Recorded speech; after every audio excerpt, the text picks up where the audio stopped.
காங்கிரஸ் நிர்வாகி ஷாஜஹான் ஷேக்கை கைது செய்ய மேற்கு வங்க ஆளுநர் சி.வி. ஆனந்த போஸ் போலீசாருக்கு உத்தரவிட்டுள்ளார். மேற்கு வங்க மாநிலத்தில் ரேஷன் திட்டத்தில் ஊழல் முறைகேடு குற்றச்சாட்டுகள் முன்வைக்கப்பட்டன. இவ்வழக்கில் அமைச்சர் ஜோதி பிரியா மாலிக் ஏற்கனவே கைது செய்யப்பட்டுள்ளார். இது தொடர்பாக மேற்கு வங்கத்தில் திரிணாமுல் காங்கிரஸ் நிர்வாகிகளான ஷாஜஹான் ஷேக் மற்றும் சங்கர் ஆதித்யா ஆகியோர் வீடுகளில் சோதனை நடத்த அமலாக்கத்துறை அதிகாரிகள் குழு சென்றது. அப்போது திரிணாமுல் காங்கிரஸ் ஆதரவாளர்கள் அங்கு திரண்டனர். அமலாக்கத்துறை அதிகாரிகளை சோதனை நடத்த விடாமல் தாக்குதல் நடத்தினர். இதில் அமலாக்கத்துறை அதிகாரிகள் சிலர் காயமடைந்தனர். இந்த சூழலில் அமலாக்கத்துறை அதிகாரிகளை தாக்கிய வழக்கில் முக்கிய குற்றவாளியான திரிணாமுல் காங்கிரஸ் நிர்வாகி ஷாஜஹான் ஷேக்கை கைது செய்ய மேற்கு வங்க ஆளுநர் சி.வி. ஆனந்த போஸ் போலீசாருக்கு உத்தரவிட்டுள்ளார். மேலும் அவர் எல்லை தாண்டி தப்பியிருக்கலாம் என்று கவலை தெரிவித்துள்ள ஆளுநர், ஷாஜஹானை உடனடியாக கைது செய்து பயங்கரவாதிகளுடன் அவருக்கு உள்ள தொடர்பு குறித்து விசாரணை நடத்த அதிகாரிகளுக்கு உத்தரவிட்டுள்ளார். ராமர் கோவில் திறப்பு விழாவில் கலந்து கொள்ள தங்களுக்கு அழைப்பு வரவில்லை என்று கர்நாடக துணை முதல்வர் டி.கே. சிவக்குமார் தெரிவித்துள்ளார். உத்தரப்பிரதேச மாநிலம் அயோத்தியில் கட்டப்பட்டுள்ள ராமர் கோவிலின் திறப்பு விழா வரும் 22ஆம் தேதி நடைபெறுகிறது. இந்த விழாவில் கலந்து கொள்வதற்காக நாடு முழுவதும் உள்ள பல்வேறு கட்சிகளின் தலைவர்களுக்கு அழைப்பு விடுக்கப்பட்டுள்ளது. இந்த சூழலில் ராமர் கோவில் திறப்பு விழாவிற்கு தங்களுக்கு அழைப்பு வரவில்லை என்று கர்நாடக துணை முதல்வர் டி.கே. சிவக்குமார் தெரிவித்துள்ளார். இது தொடர்பாக செய்தியாளர்களிடம் பேசிய அவர், அயோத்தி ராமர் கோவில் திறப்பு விழாவிற்கு எனக்கோ எங்கள் முதல்வருக்கோ அழைப்பு வரவில்லை. காங்கிரஸ் கட்சியின் தலைவர் மல்லிகார்ஜுன கார்கேவிற்கு அழைப்பு விடுக்கப்பட்டுள்ளது. ஆனால் விழாவில் கலந்து கொள்வது குறித்து கட்சி முடிவு செய்யும் என்று தெரிவித்துள்ளார். மேலும், நான் ஒரு ஹிந்து, நான் ஒரு ராம பக்தன், நான் ஒரு அனுமான் பக்தன். நாங்கள் இங்கிருந்தே பிரார்த்தனை செய்கிறோம். நாங்கள் பக்தியை எங்கள் இதயத்தில் வைத்திருக்கிறோம். இதில் அரசியல் செய்வதற்கு எதுவும் இல்லை என்று டி.கே. சிவக்குமார் தெரிவித்தார். பிரதமர் நரேந்திர மோடி லட்சத்தீவு சென்ற போது அங்கு அவர் எடுத்த புகைப்படங்கள் சமூக வலைதளங்களில் வேகமாக பரவின. பிரதமர் நரேந்திர மோடி தனது புகைப்படத்தை வெளியிட்ட போது மாலத்தீவை பற்றி எந்த ஒரு கருத்தையும் தெரிவிக்கவில்லை. ஆனால் பிரதமர் லட்சத்தீவில் சுற்றுலாத்துறையை உலகம் முழுவதும் பிரபலப்படுத்தவே அங்கு சென்று இவ்வாறான புகைப்படங்களை வெளியிட்டார். இது மாலத்தீவிற்கு பொருளாதார ரீதியாக பின்னடைவை ஏற்படுத்தும் என கருத்துக்கள் பரப்பப்பட்டன. இந்நிலையில் மாலத்தீவின் இளைஞர் மேம்பாடு, தகவல் மற்றும் கலைத்துறை அமைச்சராக உள்ள மரியம் ஷியுனா பிரதமர் நரேந்திர மோடியை தரக்குறைவாக விமர்சித்தார். இதேபோல அந்நாட்டின் ஆளும் கட்சி உறுப்பினராக உள்ள ஜாஹித் ரமீஸ் இந்தியாவை பற்றியும் இந்தியர்களை பற்றியும் இதே மாதிரியான சர்ச்சைக்குரிய கருத்துக்களை தெரிவித்திருந்தார். இதற்கு நாட்டின் பல்வேறு தரப்பினரும் கண்டனம் தெரிவித்துள்ள நிலையில் திரைப்பட நடிகரான அக்ஷய் குமார் தனது கண்டனத்தை பதிவு செய்திருந்தார். அவரை தொடர்ந்து முன்னாள் இந்திய கிரிக்கெட் வீரர்கள் சச்சின் டெண்டுல்கர், இர்ஃபான் பதான் ஆகியோரும், பாலிவுட் முன்னணி நடிகரான சல்மான் கான், நடிகைகள் ஸ்ரத்தா கபூர், கங்கனா ரணாவத் ஆகியோரும் தங்களது கருத்துக்களை பதிவு செய்துள்ளனர். நாடு முழுவதும் பலத்த கண்டனங்கள் எழுந்துள்ளதை அடுத்து மாலத்தீவு அரசு அறிக்கை வெளியிட்டுள்ளது. அந்த அறிக்கையில் வெளிநாட்டு தலைவர்கள் மற்றும் உயர் பதவியில் இருக்கும் நபர்களுக்கு எதிராக சமூக ஊடகங்களில் தரக்குறைவான கருத்துக்களை வெளியிடுவதை மாலத்தீவு அரசு கவனித்து வருகிறது. இந்த கருத்துக்கள் தனிப்பட்டவை. இவை மாலத்தீவு அரசின் கருத்துக்களை பிரதிபலிப்பதில்லை. கருத்து சுதந்திரம் என்பது ஜனநாயக முறையிலும் வெறுப்பு, எதிர்மறையை பரப்பாத வகையிலும் மாலத்தீவுக்கும் அதன் நட்பு நாடுகளுக்கும் இடையிலான நெருங்கிய உறவுகளை தடுக்காத வகையிலும் இருக்க வேண்டும் என்று அரசு வலியுறுத்துகிறது. மேலும் இதுபோன்ற தரக்குறைவான கருத்துக்களை வெளியிடுவோர் மீது உரிய நடவடிக்கை எடுக்க அரசு அதிகாரிகள் தயங்க மாட்டார்கள் எனவும் மாலத்தீவு அரசு எச்சரிக்கிறது என மாலத்தீவு அரசு தெரிவித்துள்ளது. இந்நிலையில் இந்தியாவிலிருந்து மாலத்தீவுக்கு முன்பதிவு செய்யப்பட்ட 8000 விடுதிகள் மற்றும் 2500 விமான டிக்கெட்டுகள் ரத்து செய்யப்பட்டுள்ளதாக தகவல் வெளியாகியுள்ளது. பெண் பயணியிடம் தரக்குறைவாக பேசிய அரசு பேருந்து ஓட்டுநர் சஸ்பெண்ட் செய்யப்பட்டுள்ளார். நீலகிரி மாவட்டம் கூடலூர் அருகே உள்ள ஐயன்கொல்லி என்ற பகுதியில் பெண் பயணி ஒருவர் கைக்குழந்தையுடன் கூடலூர் செல்வதற்காக 4 மணி நேரமாக பேருந்திற்காக காத்து கொண்டிருந்துள்ளார். அப்போது அந்த வழியாக அரசு பேருந்து ஒன்று வந்துள்ளது. இதையடுத்து அப்பெண்மணி பேருந்தை நிறுத்த கை காட்டிய போது ஓட்டுநர் பேருந்தை நிறுத்தாமல் சென்றுள்ளார். இதற்கிடையே அங்கிருந்த ஜீப்பை பிடித்து பேருந்தை மடக்கி பிடித்த அப்பெண் பேருந்தை நிறுத்தாதது குறித்து கேள்வி எழுப்பியுள்ளார். இதற்கு ஓட்டுநர், நீங்க கையெல்லாம் காட்டல, இது என்ன உங்க அப்பன் வீட்டு வண்டியா என்று கடுமையாக பேசியுள்ளார். இது குறித்து வீடியோ வைரலான நிலையில் ஓட்டுநர் சஸ்பெண்ட் செய்யப்பட்டுள்ளார். உலக முதலீட்டாளர்கள் மாநாட்டில் முதல்வர் ஸ்டாலின் கோட் சூட் அணிந்து வந்ததற்கு விளக்கம் அளித்துள்ளார். சென்னை நந்தம்பாக்கத்தில் உள்ள வர்த்தக மையத்தில் உலக முதலீட்டாளர்கள் மாநாட்டை முதல்வர் ஸ்டாலின் தொடங்கி வைத்தார். முதல்வர் ஸ்டாலின் தமிழகத்தில் எந்த நிகழ்ச்சியில் பங்கேற்றாலும் வேஷ்டி சட்டை அணிந்து பங்கேற்பது வழக்கம். கோட் சூட் போடுவது கிடையாது.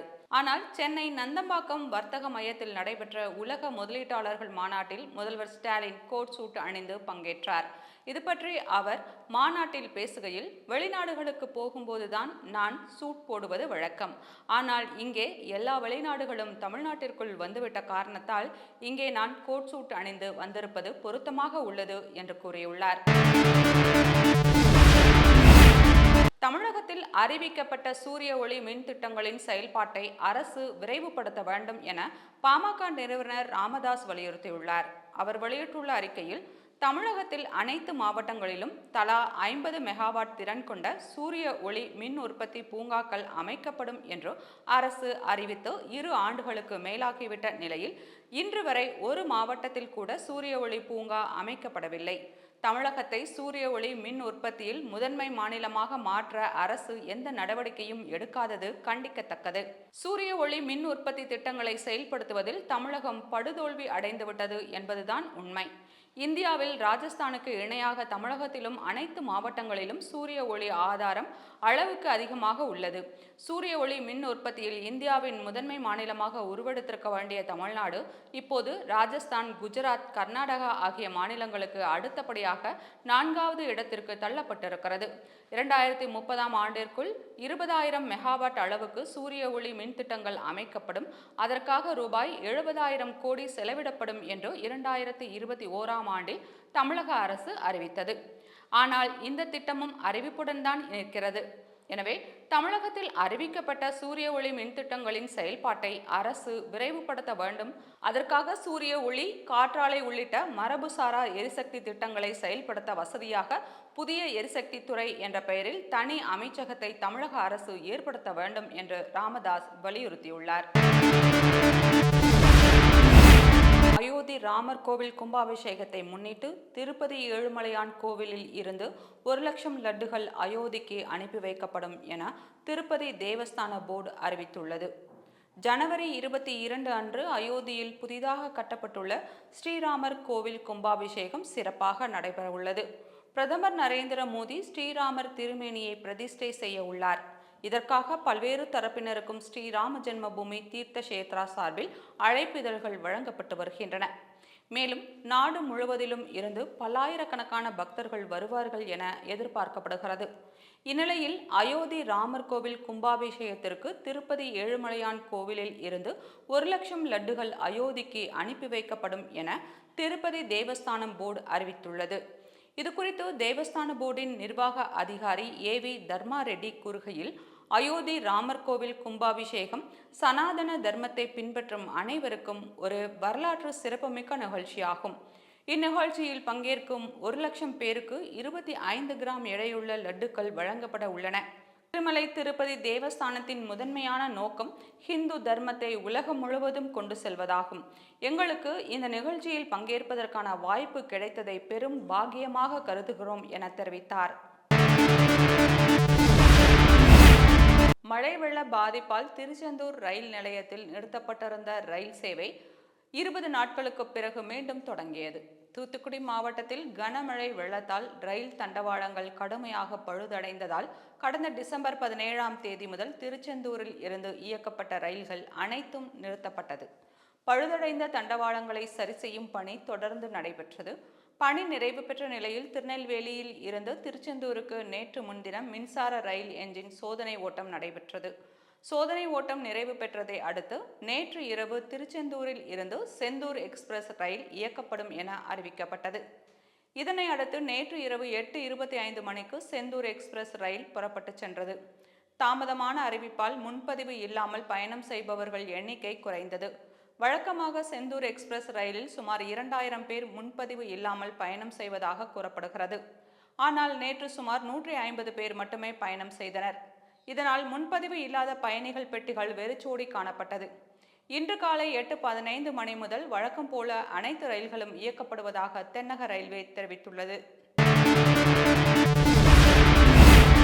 1971ஆம் ஆண்டு விடுதலை போரின் போது வங்கதேசத்திற்கு இந்தியா அடைக்கலம் கொடுத்ததாக வங்கதேச பிரதமர் ஷேக் ஹசீனா தெரிவித்துள்ளார். வங்கதேசத்தின் 12வது பொது தேர்தலுக்கான வாக்குப்பதிவு இன்று நடைபெற்றது. 5வது முறையும் ஷேக் ஹசீனா தான் பிரதமராவார் என்ற கருத்துக்கள் நிலவி வருகிறது.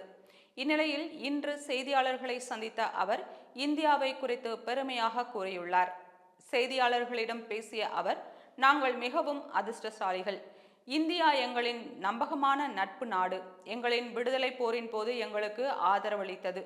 1975க்கு பின்னர் நாங்கள் எங்கள் ஒட்டுமொத்த குடும்பத்தையும் இழந்தோம். அவர்கள் எங்களுக்கு அடைக்கலம் கொடுத்தனர். இந்திய மக்களுக்கு எங்களின் மனமார்ந்த வாழ்த்துக்கள் என்று தெரிவித்தார். நாட்டில் புதிதாக 756 கொரோனா தொற்று உறுதி செய்யப்பட்டுள்ளது. சிகிச்சை பெற்று வருவோரின் எண்ணிக்கை 4049 உள்ளதாக சுகாதார அமைச்சகம் தெரிவித்துள்ளது. கடந்த 24 மணி நேரத்தில் கேரளா மற்றும் மகாராஷ்டிராவில் தலா 2 ஜம்மு காஷ்மீரில் 1 மொத்தமாக 5 பேர் உயிரிழந்துள்ளனர் என சுகாதார அமைச்சகம் தெரிவித்துள்ளது. டிசம்பர் 5ஆம் தேதி வரை இரட்டை இலக்கில் இருந்த தொற்று எண்ணிக்கை அதன் பிறகு புதிய தொற்று மற்றும் வானிலை காரணமாக அதிகரித்து வருகிறது. டிசம்பர் 31ஆம் தேதி 841 தொற்று ஒரே நாளில் உறுதி செய்யப்பட்டது. இதில் பெரும்பான்மையானவர்கள் வீட்டில் தனித்து இருந்து சிகிச்சை பெற்று குணமாகியுள்ளனர். புதிய வகை JN1 தொற்று அதிக அளவில் பரவவில்லை என கூறப்படுகிறது. இந்தியா இதுவரை 3 கொரோனா அலைகளை கடந்துள்ளது. 2020இல் கொரோனா தொற்று ஏற்பட்டதிலிருந்து 4.5 கோடி பேர் இதனால் பாதிக்கப்பட்டுள்ளதாகவும் நோயிலிருந்து மீண்டவர்கள் 98.81% எனவும் சுகாதாரத்துறை அமைச்சகம் தெரிவித்துள்ளது.